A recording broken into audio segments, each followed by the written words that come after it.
Hi, this is Framingham Fan to Fan on Access Framingham TV.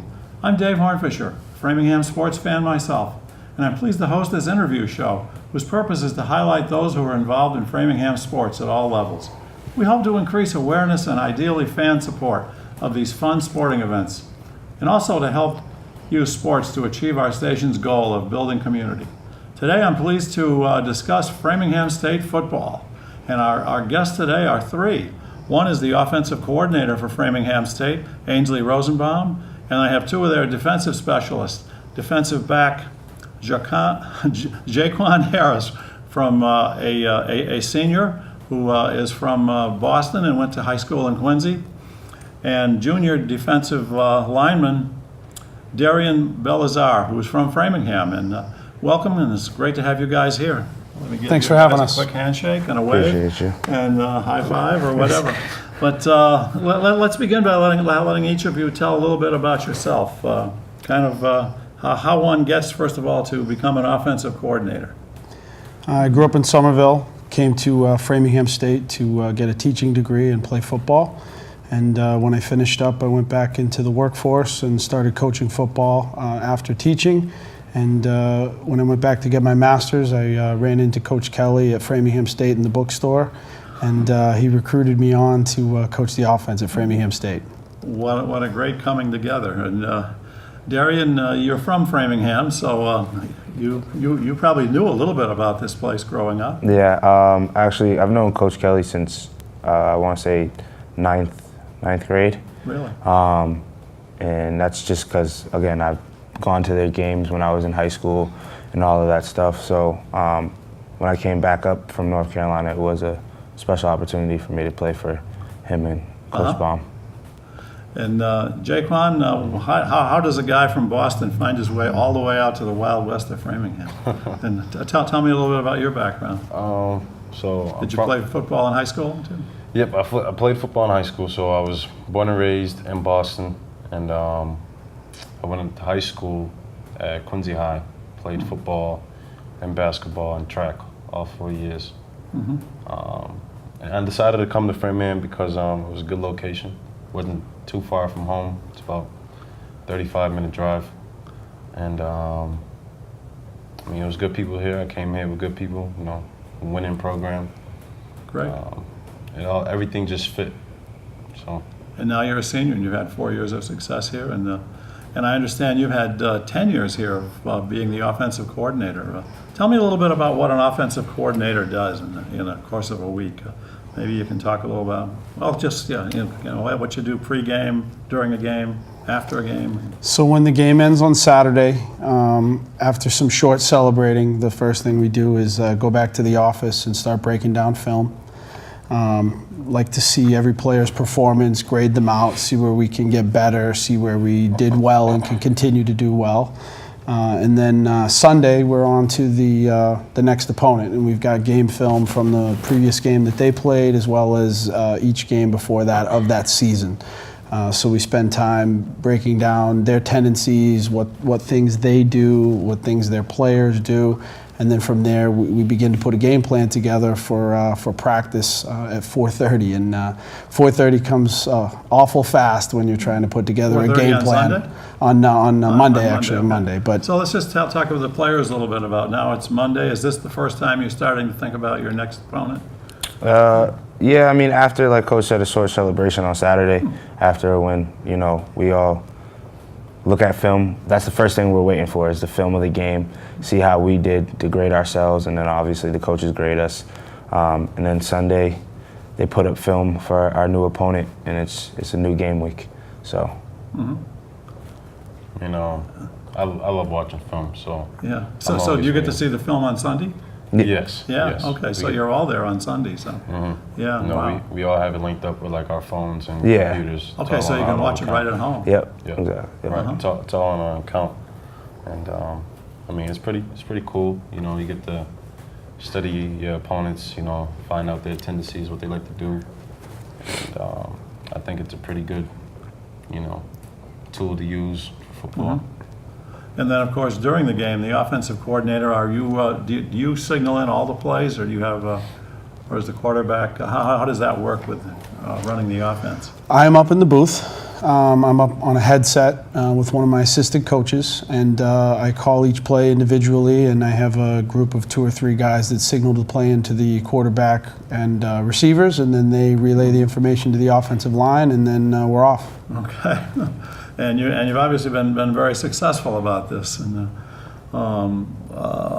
let's talk about the 2017 team. You guys are off to a great start. We're interviewing this, or we're taping this, I should say, in late October, and you're 7-1 at this point, I think. Correct. And then you got 2 games coming up, and so let's talk a little bit about some of the game moments. Well, I don't know if we have a film here that we can just show in the show of one of your plays, or a couple of them maybe. Okay, this is it's a pass play. No, that's on defense, right? There you That's go. defense. Yeah. That's I believe that's you, right? Number 1. Yeah, that's me. Tell me a little bit about you. Do you remember that play? Yeah. So tell me about the good breakup and. I mean, first of all, it was good pressure from our defensive line. This was And, against Westfield State. Yep, against Yeah, it Westfield was late in the State. game, as I remember. Yep, late in the game. I want to say third or fourth quarter, Uh-huh. closing minutes, and the quarterback felt pressure. He threw it up. Our cornerback Kenny Bartolo, he tipped it, and then another player tipped it on there, and then I caught it at the last moment. Had 2 feet in bounds, but the referee said I was didn't have full That's control. what all the signaling was about. Yeah, okay. Yeah. I understand, Coach, that Jaquan had a big moment in an earlier game this year. You want to talk about that? First off, Framingham State is highlighted by an amazing defense. I've been here for 10 years. It's one of the best defenses we've ever had. And a huge part of that defense, and I loved how Jaquan brought his defensive line in there, because they do put a lot of pressure on quarterbacks in this league. But JQ has elite speed, certainly for Division III and certainly in the MASCAC, and we hold him back there and we let him sort of patrol the field a little bit. And when a ball goes up in the air, he's a sideline to sideline guy. So when I look at a clip like that and I see him on the far hash reading the QB's eyes, even though the corner is man to man on the receiver, you see JQ come in from the other side and make a tip interception, and it's pretty regular for him. In the game you're referring to against Fitchburg State, he had 5 interceptions in one game, which is it's a Division III record. None of your pass receivers caught that many. It's tied. It's tied. But what an amazing number, and what an amazing night for him. Mm-hmm. And he won an award for that. Absolutely. Yeah, that's great. And as a defensive lineman, do you recall that play? Or you got credit for some pressure on the quarterback. And I don't believe I was in that play, because we do a lot of rotation on the D line. Okay. That's why we're always fresh, and our defense is how we are, But yeah, that JQ and the secondary, they're never selfish. They always call us out like, yeah, that was all you guys. Thank you for that. And that's what makes us a great defense, because we all just do our job. Bill Belichick's motto: just do your job. I love and defensive lineman and offensive lineman to the non-sophisticated fan, and that probably includes me, even though I consider myself a long-time fan. It's something that one doesn't have a great appreciation for, and I think sometimes when I watch a game, even I try to say, okay, I'm going to watch number 60 or whatever as a lineman or a cornerback or something, just kind of see what they do. And yeah. So you mentioned that the rotation that you do. That is a tough position to play in the line, and you probably get beat up a lot. And so it's hard to stay fresh. Yeah. Shout out to Coach Knight. Coach Knight does a very good job of getting. He's the defensive coordinator? He's a D-line coach. Okay, okay. Yeah, he's a D-line coach. He gets us ready since day one of camp. Has always kept us in shape. And the fresh legs always works. That's how we get the pressure on the quarterback. And that's how JQ gets his picks, so. Y'all make a hero out of him, right? I know. Hey, he's the man. He's the guy, We get there, the quarterback throws it up, and we all just turn around and look for JQ, so. That's the same way on the offense. The quarterbacks and the skill play, the offense, the linemen, and the receivers and the get the credit, but it's the offensive line that does this. So you have an offensive line coach that you work with too, I would think, right? Tell me a little bit about the offensive coaching team. Obviously, you're the offensive coordinator. You have a team working for you then?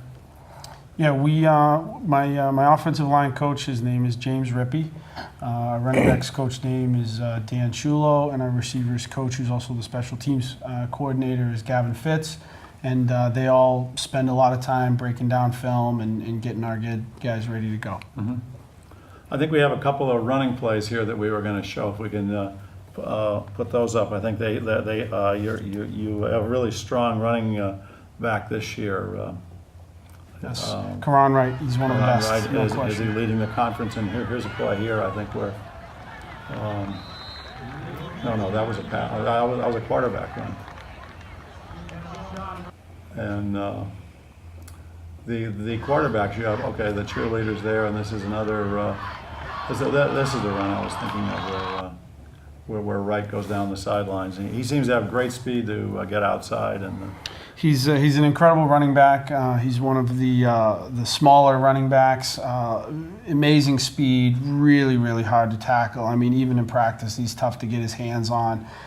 We run a zone attack where we high wall the defensive line and linebackers, and he kind of hides behind everybody and just pops out. And even when he pops out, even when he gets hit, he's so low to the ground. He's just really hard to bring down. And he works so hard in the off season and just hones his craft at practice every day. He's just another great example of why Framingham State is a good football program, because it's those individuals that make up this team. And your passing attack, and I think we'll bring up a couple of pass plays here, but your passing attack, you're fortunate to have two quarterbacks.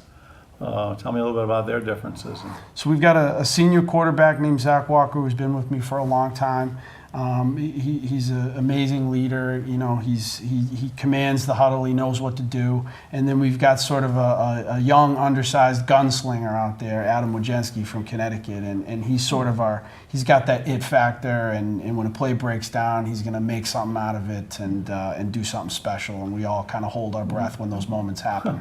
I think maybe can we get the video of a couple of pass plays? Here's one. This is the intercept. This is the defensive play again. We'll keep watching that one. We Okay, enjoy it. Here we go. This is there we go. There's a pass to one of the wide receivers. That was a screen pass to Keneal Bruce. He's one of our bigger receivers, and he'll catch in cuts coming in and break tackles on the inside. And it's more like a long handoff or a glorified run play for us, but we like to get those big receivers sort of in space off tackle. Great play on third and short, or even the start of series maybe. Absolutely. And the other team isn't looking for it. I don't know. So and then the special teams, you have a great kicker. Yeah. Yes, we have a great kicker. He's made a lot of long field goals. Yeah, he's a freshman this year. He's a transfer from St. Francis, which is a Division I school in Pennsylvania. He's originally from Brockton. I think he got a little homesick and decided to come somewhere close. Wanted to be a teacher, so Framingham State's one of the best teachers colleges around, and he's with us now. And he's make or break you, and he does some good kicks at times, and we're happy to have him. Let's talk a little bit about I think we have one here of him making a long field goal. That was the last 3 points against Westfield. And you have this great tradition of after your team scores, you have really good fan support, especially the Westfield game that was homecoming. But you have a wonderful cheerleading team and a dance team, and have this great tradition of the cheerleaders doing backflips. I think we have a little flip film here of them doing some of their flips after that field goal, which we'll probably get in here. Here we go. And one game when you guys scored 50 points, you were really wearing these poor girls out. I mean, but it's just part of the film. I think there's 22 we're going to have to count through here, but.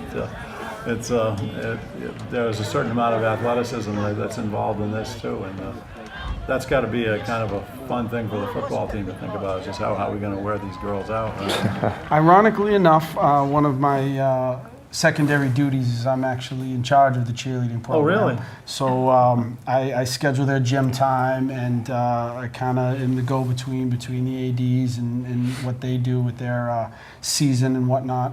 Schedule the gym time so they can practice and stuff. But we've got a great relationship with them, and they love they love coming to the games. Yeah. It's interesting because I think a lot of cheerleaders would rather do their own competitions, and Sure. that's where the Right. excitement is. But they love coming to our games, and especially they when love you have a doing their crowd and, backflips. yeah.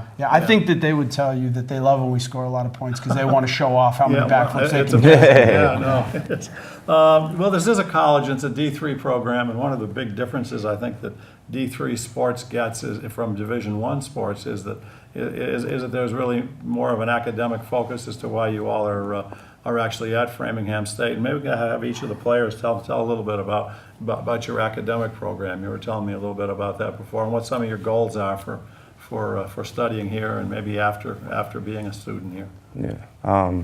Darian? I mean, like you said, there's a big difference between D3 and D1. None of us are on scholarship. We're here because we love to play the game. We're at Framingham State because we want to win. And when it comes to academics, for me, that's really important because that's the only way I could play football. If you have a 1.7 GPA, you can't play football. Right. And you're not going to get a job after you graduate. So, academics at Framingham State is actually very, very good compared to the school that I went to before in North Carolina. There's just more opportunities. The classes are smaller, so the professors know every student. Office hours are flexible. And, being a football player, the professors also are flexible with those hours as well. So, it's just Framingham State's a very good academic school, especially if you want to be a teacher, a police officer, things of that nature. And you told me you're a criminology Yeah, I'm major. a crim major. I want to be a probation officer or a private security. So. And Jaquan, you're a senior here now, so this is getting to be real for you at then. You're telling me about an internship you had, and talk a little bit about your academic experience here. In this fall semester, I'm taking 3 classes now: cost accounting, meteorology, and general stats. Okay. Now, this is my last fall semester here at Framingham State. I have one more class in the spring, and then I can graduate. I'm into the real world, I guess. If that's what you So have you been here 5 years then, or 4? Is this your 4th year? Well, this will be my, I guess, 5th year in terms of classes. Okay. Obviously my 4th year in terms of football. But one thing that I do like about Framingham State in terms of academics is the class size. How you can generate a personal relationship between the teacher and student, and it's pretty good. Just you can office hours, you can see your teacher whenever, flexible hours or whatnot. All the teachers I've had at Framingham State been good. So do either of you play any other sports at Framingham as well? No, I wrestled in high school. I wish they had a wrestling team, but okay. No. That's something else for Coach Kelly, right? yeah. He doesn't I'll have talk much to that. do, I understand. I'll talk to him about that. He was on the show before with his roller skates and all. So why did you come to Framingham? Were you recruited here, or did you just decide to? Well, I was recruited here also with another former player, Jalen Green. Coach Rosenbaum actually recruited us here. We loved the location, the winning program, the guys here, just the whole chemistry between, being on campus and, football, and just the whole life of being a student athlete. It just seemed right to be. And it's fairly rare for somebody from Framingham to want to come here. I understand. Yeah. You guys all want to go to Westfield, and the kids from Westfield want to come here. Yeah, there's a story behind that. I mean, as an 18-year-old kid, the first thing I saw was like, all right, I graduate, I'm out of here. I'm out of my mom's house, I'm going to another state, boom. But like Coach Baum brought up, homesickness, man. It hit me real hard. So I was just, I finished out my freshman year down there, came back up here, went to Mass Bay Community College for about a year and a half. And then got in contact with Coach Baum. I was in contact with Coach Baum throughout my time at Mass Bay, and I was just really anxious to come and play for Coach Baum and Coach Kelly. You know, I'd known a couple of guys that were on the team before, and they were all telling me, just come play, man, just come play. It's a great atmosphere, it's winning. Yeah. You know, and that's what I'm here for. That's great. And so, what are your thoughts on recruiting? It sounds like you made some contact with both these guys before they ended up here, so you're obviously having to think about next year already. And Yeah, I'm the recruiting coordinator at Framingham State. other things. I'm the recruiting coordinator at Framingham State, so I actually assist all of the coaches in all the sports. Really? Wow. With their recruiting. I'm the liaison to admissions. But funny story, I called Jaquan on Christmas Eve to recruit him. I figured be home. I picked up my phone and I said somebody would be home, and I called him and a good friend of him, his Jalen Green, who played football at Quincy as well, and they were sort of a package deal and came out together. They had both decided real early that Framingham State was the right place for them, and I think it was because of all those things that we had just said, as far as the community and the football and the price and the atmosphere, and you know, it's been really great. It's been really great. Okay, so you have a couple games coming up to end the season, and you were telling me before that you're already thinking about next week. So what's your thoughts on kind of the end of the season and where this goes from there? We're thinking about Western Connecticut State. That's the only thing we're thinking about. They've got a tremendous quarterback that is a Division I transfer, and he's having a really great year. They've got a pretty good defense. But you know, we're prepared to go. We're prepared to go after them. We've got the third best offense in the conference statistically, and we've got the number one defense statistically in the conference. So, you know, we're gonna put some points on the board, and we're gonna get some turnovers, and we're gonna do what we do, and we're planning on walking away with a win. And Division III has a playoff system, and you guys have been in some part of it. It seems like pretty much the last 5 years. I think we've been a part of it the last 8 years.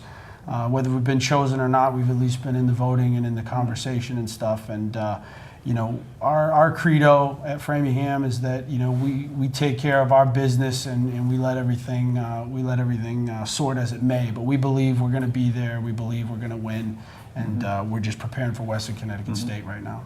So you're a full-time person at Framingham State. Sounds like you've already identified about 4 or 5 things that you do besides the offensive coordinating between the cheerleaders, and you even threw the word rugby at me before. Is that something that's yes, I'm very proud of my men's rugby team. So I'm club sports coordinator, so that includes men's. We have a club men's rugby team, a club women's rugby team. We have a club lacrosse team. And then we have the cheerleading team as well. So I'm sort of the facilitator for all of that. The men's rugby team, we just finished up a playoff game at Keefe Tech today. We defeated Colby Sawyer 48-0, and waiting to see what the seedings are for the next round. Well, I can't believe you found time to come in here this afternoon and do this interview. While I was sitting at home watching the Patriots on TV, are you guys? Do you find time to watch the Patriots or the NFL or D1 football, or is it? Oh yeah, all the time. Yeah, all the time. All the time? Yeah, I have family members that play D1 football. So. Oh really? Where's that? UConn. At UConn. Okay. Yeah. And they're going to play BC pretty soon. Yep. Yeah. Yep, so. And yourself? I mean, Jake? I love watching college football, NFL. I mean, you got Monday football, Thursday football, and Saturday we got college football. Sunday it's NFL. Well, Saturday you can't watch it because you're well. The nice thing After the that your games you games can. start at noon usually. Yeah, And, that's and, the great unlike thing. the D3 games, which take about 4 hours to play, when I come over to watch you guys at noon, and walk home, I'm home in time to see the fourth quarter of most of the Texas games, where I have some family. And so, does some of the Patriots' philosophy wear off on you guys? I think it probably hits everybody all across the country, but in being New Englanders, we're fans of it. And how does what the Patriots do affect your offensive coordinating? Just the one game at a time philosophy and the do your job philosophy. Those are the two things we take to heart, and we just do it that way. Yeah. It just seems like the right way, and we do it that way. I agree. Yeah, and you guys have been very successful at it. Do you have any? We're kind of running down to the end of our show. What do you think are some of the keys to success that you've all had at Framingham State and that have made you? I mean, when Coach Kelly was on, I recall him saying that the record was something like 46-9 over the last 5 years, and you guys have added 7-1 to that already. And so there's obviously a couple of secrets there. Is there any one or two that you might want to share? We'll promise not to air this in any of the cities where your opponents live. All of my success has to do with the players, because you cannot win games without good players that buy into what you do and believe in what you do. These guys will tell you that if you come to a Framingham State practice, you might see a fight, you might see guys yelling at each other, and you see people working hard and compete with each other, but at the end of the day, we really do treat each other like family. And I would compare it to, the older brother beating up the younger brother, in a family relationship. But at the end, we're family, and I think these guys can speak to that a little more. Yeah. Darian, you have a thought on that? Coach Kelly tells us all the time, blue collar. Okay. We're the epitome of blue collar. I'll just put out JQ for an example. This man has a full-time job, goes to school, and plays football. So he's one of the most hardworking guys I've known who play this sport. I have a job as well. So we, like Coach Baum said, we just all buy into the program. Do your job 1 week at a time, one practice at a time, and we're just gonna succeed. That's how we do it. One thing I could say about our program, I feel like the right phrase would be is continuous improvement. We're trying to get better every day.